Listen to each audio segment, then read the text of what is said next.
Hello, Wonderhussy here on a beautiful spring day in Death Valley.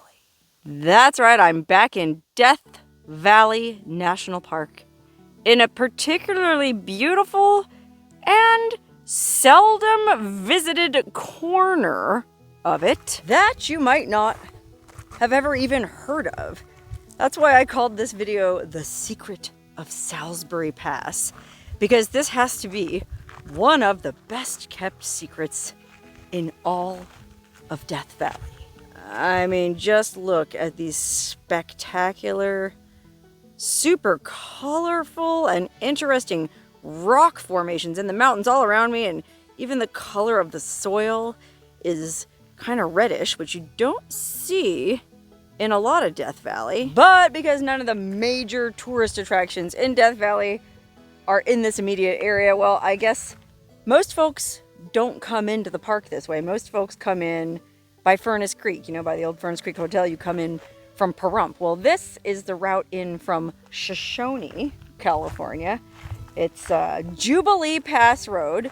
But before you get to Jubilee Pass, well, you go over Salsberry Pass. Okay, and instead of calling this video The Secret of Salsberry Pass, I almost called it The Mystery of Salsberry Pass, because there are a lot of mysteries surrounding this spot, starting with how you spell the name of it. Okay, I'm guessing that some early prospector named this after Salisbury, England, which is spelled Salisbury. But if you look this place up online, it looks like it's spelled Salsberry. But then you come here in person and it's spelled Salsbury. So I'm just going to go ahead and stick with the spelling that's on the official road sign, showing that we are at 3,315 feet, which is probably, at least partly, why it's so pleasant here today. We're at 3,000 feet elevation, which is 3,000 feet higher than what lies ahead. I mean, if you keep following this road all the way into Death Valley National Park, well, you end up in Badwater Basin, aka the lowest point in North America. That used to be the lowest point in the Western Hemisphere, but there's some place in Chile that stole that title. Anyway, yeah, Badwater Basin, 282 feet below sea level, is just a few miles ahead that way. So us being up here at 3,000 feet, well, A, that's why it's so nice and comfortable, and B, gosh, that just shows you how crazy the geology is out here. You know, for there to be a 3,000 foot difference in the span of not that many miles, in addition to all the crazy, I mean, I'm no geologist, I don't know what's going on out here, but I love these weird jaggedy orangey rocks, and then of course I love the multicolored rocks towering behind my lonely little rig. And I do mean lonely. Like I said, most folks come into Death Valley via, oh gosh, what's it called? State Line Road from Pahrump by Death Valley Junction by the Opera House. That's the main way into Death Valley. Not that many people take this pass. In fact, only one other car has passed me since I've been here.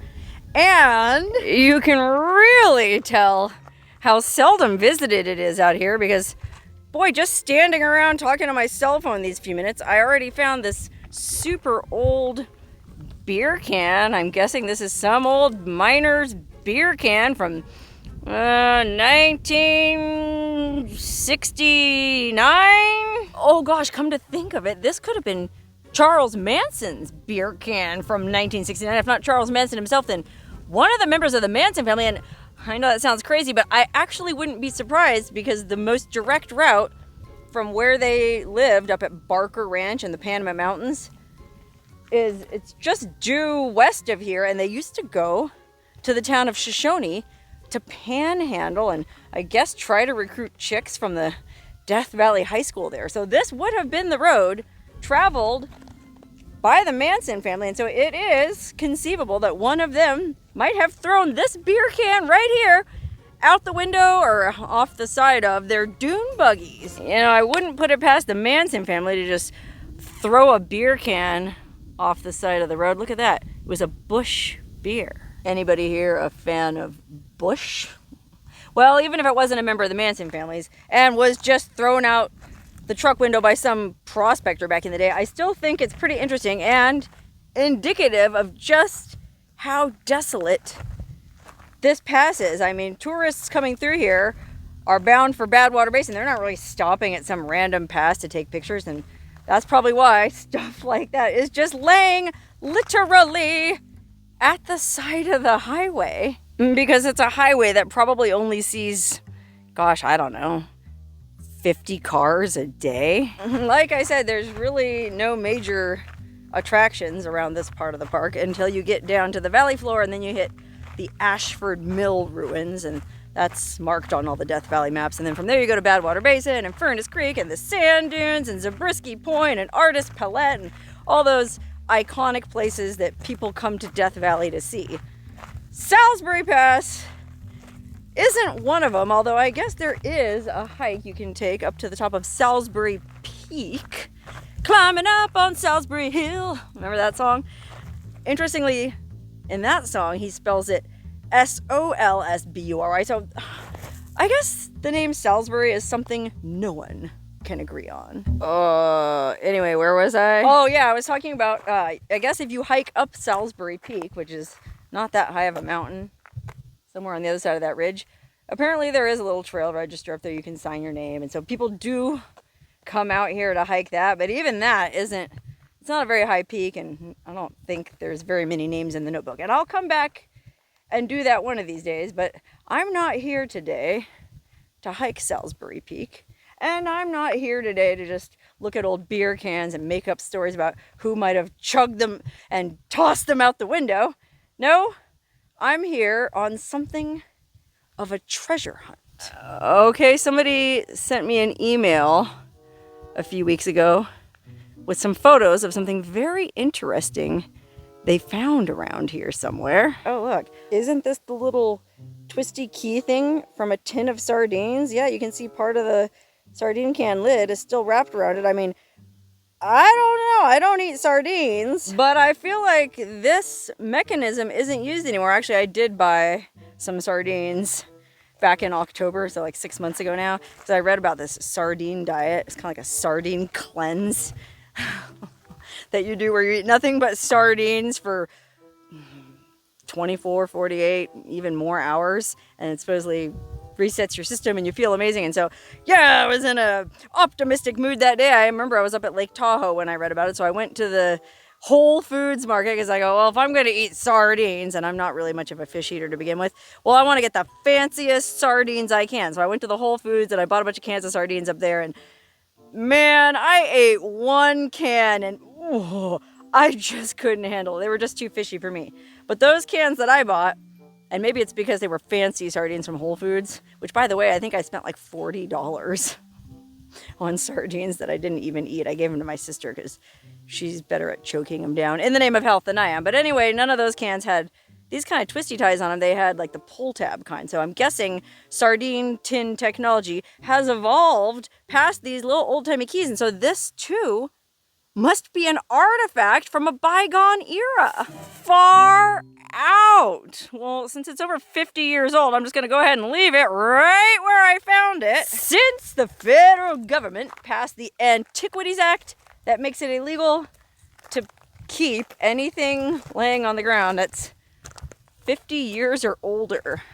I wonder how that works with people. Like if you came across somebody who was passed out in Death Valley and they were unconscious and they were older than 50 years, would it be illegal to pick them up and carry them to medical help? These are the kinds of questions I ponder as I'm roaming around these crazy Death Valley backcountry byways, okay? I'm not exactly sure where this treasure is. Okay, the people that sent it to me didn't give me precise GPS coordinates. I don't think they had them. She just sent me a couple photos that were kind of low resolution, showing the general vicinity of where this thing is. And so I'm trying to match the ridge line in the background up to the picture that she sent me. And it's proving to be more difficult than anticipated. You know, I'll be honest, I thought I was just gonna blaze right out here, find this thing immediately, and be home in time for an afternoon nap. But the more I look around here, the more I see the error in my thinking. And the more I hike around here, the more I think I'm gonna have to hike around here, which is not a bad thing because it's a beautiful day, I need exercise, and golly, no telling what other kinds of undiscovered artifacts I'm gonna find out here. You know, I don't think there was any mine camp or mine or anything at all. Well, there was a mine camp a little bit farther down the highway, but it's several miles from here. There's a little cabin there. I actually made a video there years ago. Neat place, but that's miles from here. I don't know why. Unless somebody threw that sardine tin thing out the window. Boy, I suppose that could have been the Manson family too. You tell me. Did sardine cans open like that back in 1969? Okay, anyway, back on track. I'm supposed to be looking for this thing. And like I said, the people who told me about it did send me a photo of it, but it's a real close crop photo. So you can't really tell much about where exactly it is, aside from the fact that it's in a bunch of rocks and it looks like there's a creosote bush next to it, which is a clue because there are creosote bushes scattered all over here, but not everywhere. They sent me a second photo that kind of shows the overview where the car was parked, but I'm not going to share that one because I feel like it would make this too obvious. And when you find out what I'm looking for, well, you'll understand why I don't want to make it obvious. Oh, wait, look, I found it. Oh my gosh. This is literally the first creosote bush I walked up to, and I just happened to get lucky and stumble right on the very thing I'm looking for. Now, what is it that I might be looking for? You're probably wondering right now, why am I watching this video? What is the dang secret of Salsberry Pass? Get to the point already, lady. Well, I don't actually know exactly what's in here, but the people who found it told me that it was an urn with somebody's ashes in it. And I don't know how they determined there were ashes in it unless they opened it up, which, oh gosh.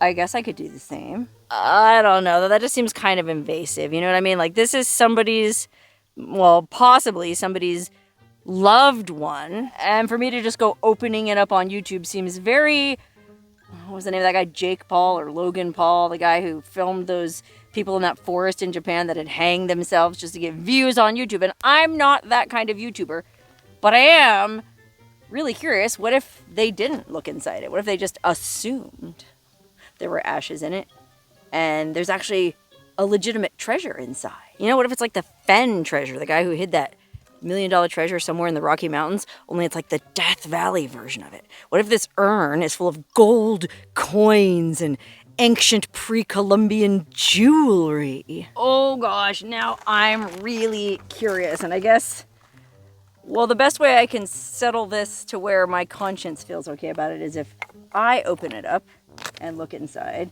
but I don't show everybody what's inside. You know, like, personally, if it was my ashes, I would have no problem at all with the location of them becoming public and people coming out and creating an entire shrine to me. But this person here was probably more private than I. Lord knows I'm anything but private, sharing my entire life on YouTube as I do. And also the loved ones of this person might be more private and they don't want to see that happen. So let me see. Oh man. Well, the lid is glued on, so I can't get in it even if I wanted to. And what's more, it looks like there's pieces broken out of it. I wonder if that was people trying to pry it open, or if that just happened when they nestled it in the rocks here. I mean, ooh, it's heavy. It feels about the weight of a human's ashes, I guess. I mean, I can't say that I've ever picked up a human's ashes before. Well, actually, I did, now that I think about it.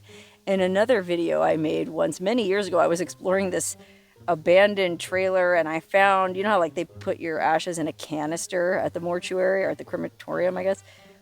I found somebody's ashes there, and so I think I did pick it up. I just don't remember. Well, maybe that person, it was a woman, I remember, maybe she was a smaller person. This might be a man. This might have been a big, heavy-duty, heavy-set man, and that's why it weighs so much. Because I would guess this thing weighs, I don't know, I'm bad with stuff like this. I would guess it weighs at least, well, I can pick it up with one hand, so it can't be that heavy. 10 pounds? I'm not sure how that works with cremains, how heavy they are, but oh my gosh, what a beautiful urn. It certainly is more beautiful than that tin can I found the other ashes in. You know, if I'm ever cremated, put me in something like this, only cover it with like mosaic, like a disco ball. Little bits and pieces of mirrors, preferably mirrors from the Ivanpah Solar Facility. Actually, when my dad died, they put his ashes in one of those canister cans. It looks like a square flower can. I don't know if you guys have ever seen one of those, but it looks like an old-fashioned like flower canister or something. It's square, and they displayed it at my dad's celebration of life. My stepmom, I guess, did this. She put his cowboy hat on top of it and his work boots next to it. So it kind of looked like his ashes were wearing his hat and practically wearing his boots. It was pretty cute. Just as cute in its own way as this beautiful Grecian urn. Actually, I'm pretty sure this thing isn't Grecian. As a matter of fact, I'll bet you anything if I turned it over, it says made in China. China on the bottom. Oh, no, it doesn't. Oh, there's a name of a person carved in the bottom of it. Oh gosh, you can probably see that. I wasn't going to show it on camera. Maybe the person, a loved one of this person, made this urn themselves, fired it in their own kiln. I mean, it's absolutely beautiful craftsmanship. You know, even if it isn't a Grecian urn, somebody really knew what they were doing when they made this thing. Because, well, I don't know if you've ever taken any pottery classes, but I have, and I certainly never made anything this precise. Reminds me of that poem, Ode to a Grecian Urn. Wasn't that like Keats? I think it was Keats. I don't know. To be honest, I'm not really big on poetry. Anyway, I feel more than a little invasive just staring at this person's cremain. So I'm going to go ahead and put these rocks back over the top of it, just exactly the way I found them, so that whoever is interred here can continue their peaceful slumber, overlooking what must have presumably been one of their favorite places in the world. I mean, isn't that how that works? You want your ashes left at a place that you really loved? I mean, my impression was people usually have their ashes scattered someplace they really loved. You know, like, well, with my dad, his ashes were only in that canister for the funeral. After that, my stepmom scattered all of them, I think, at this one place that he really liked on the coast in Northern California. So, I don't know, you would think that if this particular part of Death Valley, the Salsberry Pass area, was where that person really loved more than any other place, they would have just scattered his ashes to the wind instead of just leaving them in an urn. But, I don't know, I guess everybody's different, and maybe there's some kind of like personal story behind that, and that's why they did it that way. Anyway, it's interesting to think about, or to wonder, who or what kind of person might have wanted his or her ashes interred, we'll just say, here in this exceptionally desolate part of Death Valley. Maybe a geologist, because there are such spectacular, I think that's the third time I've used that word in this video, but there's no other word for it. I mean, these mountains and the colors and the textures in them are just spectacular. And so maybe it was a geologist, a geology professor. Lots of geologists come out this way. I guess Death Valley is considered to be a real wonderland for geologists. And again, I am not a geologist. I've taken a few classes. I don't know a whole lot about it, but I think it's something to do with the way the layers of the earth out here are all crazy jumbled up. They actually call that Amargosa chaos. Isn't that a great name? Because the Amargosa River flows through this area. And it's chaotic in the way that, this is my very limited layperson's understanding, like certain of these levels, like layers that you see up there. You know, you would think like the closer to the top you get, the younger the layer. Well, that's not necessarily the case out here in Amargosa Chaos Land. Out here, my understanding is you can sometimes see really, really old layers of earth jutting up above younger layers, and I'm not really sure how that happens, but it's just one thing that brings a lot of geologists to this area, although it might not have been a geologist, it might have been an artist. You know, the craftsmanship of that urn kind of paints a picture of an artist couple, okay? Say it's a woman whose ashes are in that urn, and so her husband was a potter, and he made the urn, and maybe she was a plein air painter. You know those painters that paint outdoors? I think plein air is just a fancy way of saying outdoor painting. You know, you see them at the side of the road every now and then with their easel, painting these amazing landscapes. And yeah, it's kind of overcast today, but boy, you're just going to have to take my word for it. The view that way, looking down into Badwater Basin, is amazing, especially, I guess, earlier in the day when the sun's back behind us. But you just see layer upon layer of mountains, and I don't need to remind you again how beautiful it is that way. So there would be plenty of pretty amazing landscapes for a painter to be in love with this area for. Or it could have been a cyclist. Okay, when I was researching this video, there wasn't a whole lot of information online about Salsberry Pass because, like I said, there's really not much of note out here. But I did read that this is a popular route with road bikers. You know, road bikers ride those really fancy, expensive bikes and those super cute, tight little spandex outfits along roads like this. Well, I personally can't think of many things more unpleasant than cycling through Death Friggin' Valley, but God bless them, there's plenty of cyclists who disagree. And you do see them cycling through Death Valley in the winter. And apparently this is one of their favorite routes, probably because it is so desolate. There's not a lot of traffic on it, so it's pretty safe. So apparently cyclists like to go through here. And so this person might have been a cyclist, but whatever the case, geologist, artist, cyclist, or maybe just an all-around enthusiast, which is what I consider myself. I did it. Mission accomplished. I found the treasure I was looking for. I wouldn't say I solved the mystery of Salsberry Pass, but I did find the secret of Salsberry Pass. Although, judging by the amount of interesting crap I found just in the space of making this video, I'm going to go ahead and say that there are definitely more than one secrets to Salsberry Pass. So next time you're coming into Death Valley National Park and you're not in a hurry, why not take the road less traveled?